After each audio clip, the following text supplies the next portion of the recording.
On January 15th, 1847, a crew of 40 men stood on the frozen surface of Fresh Pond near Cambridge, Massachusetts, preparing to harvest ice. The ice was 18 inches thick, hard and clear, frozen solid from 2 weeks of temperatures that had barely risen above zero. The crew, organized and supervised by Frederick Tudor, a Boston merchant who had spent the last 30 years convincing the world that ice was a commodity worth buying, would spend the next 6 weeks cutting, hauling, and storing over 12,000 tons of ice. 12,000 tons. That's 24 million pounds of frozen water, cut into blocks weighing 300 pounds each, dragged across the ice by horses, loaded onto sleds, and packed into massive insulated warehouses where it would wait, sometimes for months, sometimes for over a year, before being shipped to destinations as far away as Calcutta, Havana, and Rio de Janeiro. This was not a small operation. This was industrial ice harvesting, and it required the same tools, the same logistics, and the same brutal labor that defined logging. Saws, horses, sleds, and men working in conditions cold enough to kill, on a surface that could break without warning, doing work that was backbreaking, dangerous, and absolutely essential to an industry that most people today don't even know existed. This is the story of how America cut ice from frozen lakes and rivers before refrigerators. How a single man turned frozen water into a global commodity. How crews worked on ice fields that stretched for acres, cutting blocks with hand saws and moving them with horse-drawn plows. How the ice trade connected the frozen lakes of New England to the tropical ports of the world. And how, for nearly a century, ice harvesting was one of the largest seasonal industries in the northern United States, employing thousands of men, creating fortunes, and changing the way the world preserved food and cooled drinks. The methods were brutal, the risks were constant, and the scale was staggering. Let's start at the beginning. Frederick Tudor was born in Boston in 1783, the son of a wealthy merchant. He had no interest in traditional business. He was a gambler, a risk-taker, a man who saw opportunity where others saw absurdity. In 1805, at the age of 22, Tudor had an idea that everyone told him was insane. He would harvest ice from New England ponds, pack it in ships, and sell it in the Caribbean. Ice. Frozen water. In the tropics. His family thought he was mad. His friends laughed. But Tudor was convinced. He knew that ice was valuable. He had seen how wealthy Bostonians used ice to preserve food and cool drinks in the summer. And he reasoned, correctly, that people in hot climates would pay even more for something they had never experienced. The problem was logistics. Ice melts, especially when you're shipping it across the equator. Tudor's first shipment in 1806 was a disaster. He loaded a ship with ice cut from a pond in Massachusetts, packed it in hay, and sent it to Martinique. By the time the ship arrived, most of the ice had melted. What remained was sold at a loss. Tudor lost money, a lot of money, but he didn't quit. Over the next decade, Tudor experimented with insulation. He tried hay, sawdust, wood shavings, rice chaff. He learned that sawdust, packed tightly around the ice blocks, was the best insulator. It was cheap, abundant, and it trapped air, slowing the heat transfer. He also learned that larger blocks of ice melted slower than small pieces. The surface area to volume ratio mattered. A 300-pound block of ice, measuring roughly 2 feet by 2 feet by 3 feet, would last far longer than the same weight in smaller chunks. So Tudor started cutting larger blocks, and he needed a system to harvest them efficiently. That's where Nathaniel Wyeth comes in. Wyeth was an inventor, a mechanic, and a problem solver. In 1825, Tudor hired him to improve the ice harvesting process. Wyeth designed a horse-drawn ice cutter, a plow with steel blades that could score the ice in parallel lines, creating a grid. Once the ice was scored, workers would use handsaws to cut along the lines, separating individual blocks. The system was revolutionary. It turned ice harvesting from a slow, manual process into an industrial operation. By 1830, Tudor was shipping thousands of tons of ice per year, and the industry was born. The ice harvest happened in winter, January and February, when the ice on lakes and ponds reached its maximum thickness. In New England, a good winter would produce ice 18 to 24 inches thick. That was the target. Thinner ice was risky to work on. Thicker ice was harder to cut. The crews would wait for the ice to reach the right thickness, then mobilize. The harvest was a race against time. The ice had to be cut, stored, and packed before the spring thaw. Once temperatures rose and the ice started to melt, the season was over. The harvest sites were chosen carefully. The ice had to be clear, free of snow and debris. Snow on the ice created weak spots and reduced the quality. The best ice came from ponds and lakes that froze hard and fast, with no snow cover. Fresh Pond near Cambridge was ideal.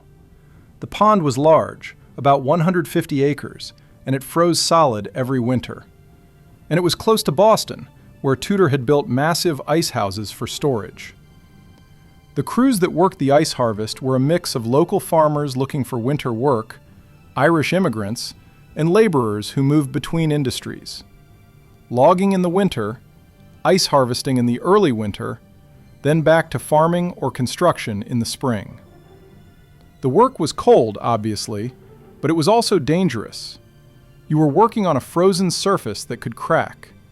You were handling heavy blocks of ice with tools that could slip. And you were doing it in temperatures that regularly dropped below zero. The first step was clearing the ice. Any snow on the surface had to be removed. This was done with scrapers, wide wooden or metal blades pulled by horses. The horses wore special shoes, fitted with sharp cleats that bit into the ice, giving them traction. The scrapers would push the snow to the edges of the working area, creating a clear field of ice. Next came the scoring. The horse-drawn ice cutter, Wythe's invention, was a frame with multiple steel blades set in parallel. The blades were adjustable, usually set about 22 inches apart, the standard width of an ice block. The cutter was pulled across the ice by a horse team, cutting shallow grooves in the surface. One pass would score a line. Then the cutter would be repositioned and another pass made, parallel to the first. This continued until the entire field was scored in one direction. Then the process was repeated perpendicular to the first set of lines, creating a grid. The grooves were shallow, maybe 4 to 6 inches deep, just enough to guide the saws. The sawing was done by hand. Ice saws were specialized tools, long blades with large teeth, designed to cut through frozen water. A sawyer would work along a scored line, using the groove as a guide, cutting down through the full thickness of the ice. The sawing was hard work. Ice is dense, and the friction generates heat, which causes the saw to bind. The sawyers worked in teams, one man on the saw, another clearing the slush and ice chips from the cut. A good team could cut through 18 inches of ice in about 10 minutes. But they'd do this hundreds of times in a day. Cut a line, move to the next line, cut again. All day. In the cold, with wet gloves and numb fingers. Once a section of ice was fully cut, creating a grid of individual blocks still floating in the water, the blocks had to be separated and floated to the edge of the ice field. This was done with pike poles, long wooden poles with a metal hook or spike at the end. Workers would hook a block, pull it free from its neighbors, and guide it along a channel, a narrow lane of open water, toward the shore or a loading point. The channel was kept open by constantly moving blocks through it.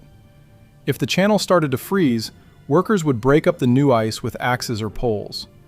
At the edge of the ice field, the blocks were hauled out of the water using a conveyor system or a ramp. The simplest method was a wooden ramp angled up from the water level to the surface of the ice or the shore. The blocks were pulled up the ramp using hooks and ropes, sometimes powered by a horse-driven winch. The blocks, dripping and slippery, would slide up the ramp and onto a sled or wagon. The sleds were heavy-duty wooden frames with metal runners, pulled by horse teams. A sled could carry 10 to 15 blocks, roughly 3,000 to 4,500 pounds of ice. The horses, the same draft animals used in logging, Percherons, Clydesdales, would pull the loaded sleds across the ice field to the shore, then overland to the ice house. The ice houses were the key to the entire operation. These were massive, insulated warehouses, sometimes 3 or 4 stories tall, built specifically to store ice. The walls were thick, often double-walled, with sawdust packed between the layers for insulation. The floors were built with drainage channels to carry away meltwater. The ice was stacked inside in solid blocks, packed tightly with minimal air gaps, and covered with thick layers of sawdust. A well-built ice house could keep ice frozen through the summer, even with outside temperatures in the 80s or 90s. The ice houses near Fresh Pond could hold over 50,000 tons of ice. That's 100 million pounds. The scale is hard to grasp. These were not small sheds. They were industrial storage facilities, the refrigerators of the 19th century. The men who'd driven logs 300 miles down wild rivers never thought their work mattered to history. The men who cut ice from frozen lakes and shipped it to the tropics didn't either. But you're still here, watching their story. If you believe these impossible achievements deserve to be remembered, if you think the people who built industries out of frozen water and human labor matter, subscribe. This channel exists because people like you refuse to let history be forgotten. Let's make sure these stories never disappear. The loading process inside the ice house was coordinated chaos. The blocks, weighing 300 pounds each, were manhandled into position by crews using ice tongs, large metal clamps with handles that bit into the ice.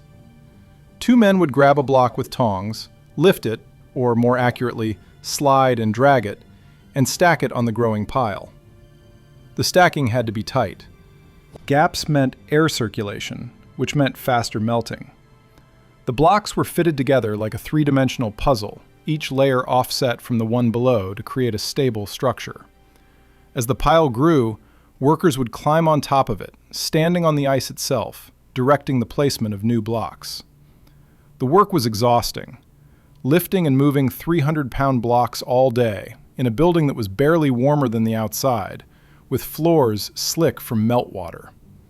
Men slipped, blocks were dropped, toes were crushed, fingers were smashed between blocks. And the cold was relentless. You couldn't stay warm, even working hard. The ice itself radiated cold. Your breath froze in the air. Your clothes stiffened. And you kept working because the harvest wouldn't wait. The ice trade expanded rapidly. By the 1840s, Tudor was shipping ice to over 50 ports around the world. The ice went to Cuba, where it was used in hospitals and sold to wealthy families. It went to India, where British colonials paid premium prices for a taste of home. It went to South America, to ports in Brazil and Argentina. The ships that carried the ice were modified cargo vessels, their holds insulated with sawdust, the ice packed in tight. The voyage from Boston to Calcutta took 4 to 5 months, and yet, enough ice survived the journey to make the venture profitable. The markup was enormous. Ice that cost a few dollars per ton to harvest in Massachusetts could be sold for $50 or $100 per ton in India. Tudor became wealthy, very wealthy. He was called the Ice King, a title he embraced. He built a mansion, invested in railroads and real estate, and continued to expand the ice trade until his death in 1864. But Tudor was not the only player. By the 1850s, dozens of companies were harvesting ice in New England, New York, and the Great Lakes. The Knickerbocker Ice Company operated on the Hudson River, cutting ice and shipping it to New York City. The ice from the Hudson was lower quality than pond ice, slightly cloudy from sediment, but there was a lot of it, and it was close to the market. The Kennebec River in Maine became a major ice harvesting center. The ice there was exceptionally clear and hard, considered the best in the industry. At the peak, the Kennebec ice harvest employed over 5,000 men and produced over 3 million tons of ice per year. 3 million tons. That's 6 billion pounds of ice, cut by hand, hauled by horse, and packed into warehouses lining the riverbanks. The risks of the work were significant. The most obvious danger was falling through the ice. The ice fields were marked with safe zones, areas where the ice was thick and tested. But as the harvest progressed, as blocks were cut and removed, the remaining ice became weaker. Cracks could form. A section could give way without warning. Men fell through regularly. The water under the ice was deep and cold. If you went in, you had seconds to get out before hypothermia set in. The men worked in teams for this reason. If someone went through, the others would pull him out, using ropes or pike poles. But not everyone was pulled out in time. Drownings were a regular occurrence. The companies didn't keep detailed records of fatalities, but scattered newspaper accounts and local histories document deaths every winter. A man named Patrick Dunn fell through the ice on Fresh Pond in February 1852. His body was recovered 3 days later, frozen solid. Another man, Carl Jensen, went through the ice on the Kennebec in 1881. He was pulled out alive, but died 2 days later from pneumonia brought on by the exposure. Then there were the injuries from the equipment. Ice saws were sharp, and the sawyers worked fast. Cuts were common. A slip could take off a finger or open a gash that bled until someone tied it off with a rag. The ice tongs, the clamps used to move the blocks, could crush a hand if they slipped. And the blocks themselves, 300 pounds of solid ice, could fall and pin a worker, breaking legs or crushing feet. The medical care was minimal. A company might have a first aid kit, bandages, and iodine, but serious injuries meant a trip to town, often hours away by wagon. Infected wounds were common. Men lost fingers, hands, even limbs to frostbite and gangrene. The cold itself was a danger. Frostbite was a constant risk. Fingers, toes, ears, noses, any exposed skin could freeze in minutes.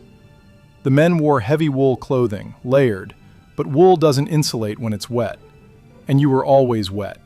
From the ice, from the sweat, from the meltwater. The clothing would freeze stiff by the end of the day. Men would have to thaw their coats and gloves by the fire before they could take them off. The work shifts were long, 10 to 12 hours, dawn to dusk. You started before sunrise, when the temperature was at its lowest, and worked until the light failed. The cold accumulated in your body. Even a young, healthy man could develop hypothermia after hours of exposure. The symptoms were subtle at first: shivering, fatigue, confusion. Then the shivering stopped, and that's when you knew you were in trouble. The crews learned to watch each other. If a man started acting strange, stumbling, slurring his words, they'd pull him off the ice and get him warm. But some men, working alone or on the edges of the operation, weren't noticed until it was too late. The horses suffered too. The animals worked in the same cold, pulling heavy loads across the ice. They wore cleated shoes to prevent slipping, but the ice was hard on their legs and hooves. A horse that slipped and fell on the ice could break a leg, and a horse with a broken leg was shot. The companies owned dozens of horses, rotating them through the work to prevent exhaustion. But the conditions were brutal. Some horses developed respiratory problems from breathing the cold air. Others simply wore out, their bodies broken by the relentless labor.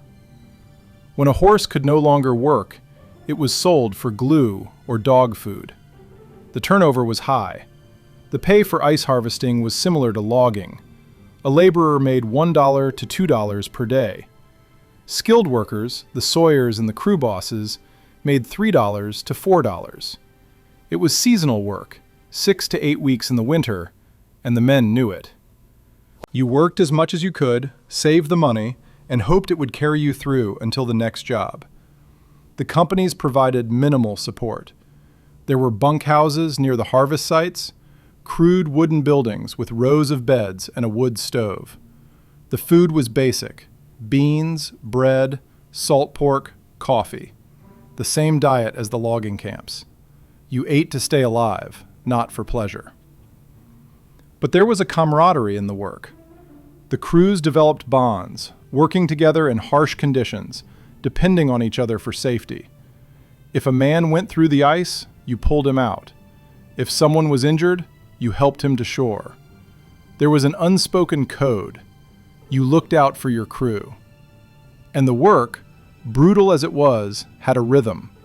The swing of the saw, the scrape of the sled, the steady pull of the horses. It was hard, but it was honest. You knew what you were doing and why. And at the end of the day, when the ice was cut and loaded and you were warming yourself by the fire, there was a satisfaction in knowing you'd done something real.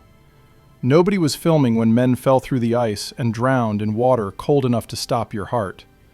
No one was there to document the injuries, the frostbite, the men who worked themselves to exhaustion in temperatures below zero. But we are now. If you believe their memory matters, if you think the people who built the ice trade, who shipped frozen water to the tropics, and changed how the world preserved food, deserve to be known, subscribe. You're helping make sure these men are never forgotten. That's not just watching history, that's honoring it. By the 1880s, the ice industry was at its peak. Over 25 million tons of ice were being harvested annually in the United States. The ice went to homes, restaurants, hospitals, and ships. Ice boxes, insulated wooden cabinets with a compartment for a block of ice, became standard in American kitchens. The Iceman, who delivered blocks of ice to homes several times a week, was a fixture in every town and city. The ice trade had created an entire ecosystem of jobs. Ice cutters, ice haulers, ice house workers, ice men, all of them dependent on the winter harvest. But the industry's days were numbered. In the 1870s, mechanical refrigeration was being developed. The first commercial ice-making machines appeared in the 1880s. These machines used ammonia or other refrigerants to freeze water artificially, producing ice year-round without depending on weather. The ice was not as clear or as high quality as natural ice, but it was cheaper and more reliable. By the 1890s, ice factories were being built in cities across the country. By 1900, artificial ice was competing directly with natural ice. And by 1920, the natural ice industry was in collapse. The ice houses were abandoned. The harvest sites were left to grow over. The men who had spent their winters cutting ice found other work or retired. The Ice King's empire melted away. Frederick Tudor didn't live to see the end. He died in 1864, at the height of his success, wealthy and respected. His legacy was the proof that even the most absurd idea could succeed with enough persistence and innovation. He had taken a product that was free, frozen water, and turned it into a global commodity. He had created an industry that employed thousands and changed the way people lived. And he had done it using the same methods, the same tools, and the same labor that defined every other extractive industry of the era. Saws, horses, sleds, and men willing to work in conditions that would break most people today. The physical remnants of the ice industry are mostly gone. The ice houses were torn down or burned. The ponds and lakes where the ice was harvested are still there, but they're used for recreation now, not industry. A few ice houses survive as historical sites. The Thompson Ice House in South Bristol, Maine, is preserved as a museum. You can see the tools, the saws, the tongs, the ice elevator. You can walk through the storage building and see where the ice was stacked. But it's static, sanitized, a museum exhibit. It doesn't convey the cold, the danger, the exhaustion of the actual work. The men who did the work are long gone. The last ice harvesters, the ones who worked in the early 1900s before the industry collapsed, died decades ago. A few oral histories were recorded, Old men in the 1960s and 70s talking about cutting ice as young men. They described the cold, the hard work, the accidents. They spoke matter-of-factly. It was a job. It was brutal. It paid. And when it ended, they moved on. There was no nostalgia, no romanticizing, just the acknowledgement that they had done hard work and survived it. The legacy of the ice trade is more subtle than monuments or museums. It's in the culture of refrigeration that we take for granted. The expectation that food can be kept cold, that drinks can be chilled, that perishables can be preserved. Before the ice trade, before Frederick Tudor and the thousands of men who cut ice from frozen lakes, none of that was possible for most people. Ice was a luxury, available only to the wealthy and only in winter. Tudor democratized ice. He made it available year-round to anyone who could afford it. And in doing so, he changed the way people ate, the way they lived, the way they thought about food and preservation. The methods he pioneered, the industrial ice harvest, were adapted and expanded. The tools designed by Nathaniel Wyeth were used not just for ice, but for other industries. The horse-drawn cutters, the conveyor systems, the insulated storage, all of it influenced later developments in agriculture, food processing, and logistics. The ice trade was a bridge between the pre-industrial world and the modern age. It was one of the last great industries built on hand tools and animal power, and one of the first to be displaced by machinery. Some of you have been here from the beginning. You're not just watching these stories, you're part of this. If you want to go deeper, if you want early access to videos before anyone else sees them, if you want to be part of the tribe that keeps these stories alive, join the membership. You'll get behind-the-scenes research, the archives, the process of uncovering these forgotten industries. And you'll be supporting the work that makes these stories possible. Our members make it possible to dig into the past, to find the ice cutters, the sawyers, the men whose names were never recorded, and tell their stories. If you want to honor their legacy, the membership link is in the description. The ice harvest was a seasonal industry, but its impact was global. Ice from New England ponds cooled drinks in Havana. Ice from the Kennebec River preserved food in Bombay. Ice from the Hudson supplied New York City hospitals. The industry moved millions of tons of frozen water across oceans using 19th century ships and the same insulation methods Tudor had developed. And it worked. For over 80 years, it worked, until technology made it obsolete. The transition from natural ice to artificial ice was rapid. By 1930, most homes had electric refrigerators. The Iceman, who had been a daily presence in American life, disappeared. The ice delivery routes were abandoned. The ice boxes were replaced, and the memory of the ice harvest faded. Today, when we open a refrigerator or fill a glass with ice from a dispenser, we don't think about where it came from. We don't think about the men who stood on frozen lakes, cutting blocks with hand saws, working in temperatures that could kill, so that people 100 years ago could have what we take for granted. But the story matters. It matters because it shows what was possible with human labor and ingenuity before the age of machines. It matters because it documents the cost, the injuries, the deaths, the exhaustion that came with that labor. And it matters because it reminds us that the conveniences we enjoy, the refrigeration, the ice, the preserved food, were built on the backs of men who did brutal work for low pay in dangerous conditions. Men who were not remembered, not honored, not even recorded in most cases, but men who nonetheless changed the world. The ice trade is gone. The harvest sites are quiet. The ice houses are ruins. But the legacy remains, in every refrigerator, in every ice cube, in the expectation that cold is available on demand. Frederick Tudor saw an opportunity in frozen water and turned it into an empire. The thousands of men who cut the ice, who hauled the blocks, who packed the warehouses, made that empire possible. They worked in cold that could kill, on ice that could break, with tools that could maim. And they did it because it was work, and work was survival. That's the story. Not heroic, not romantic, just the grinding reality of men and ice and the industries we built before refrigerators.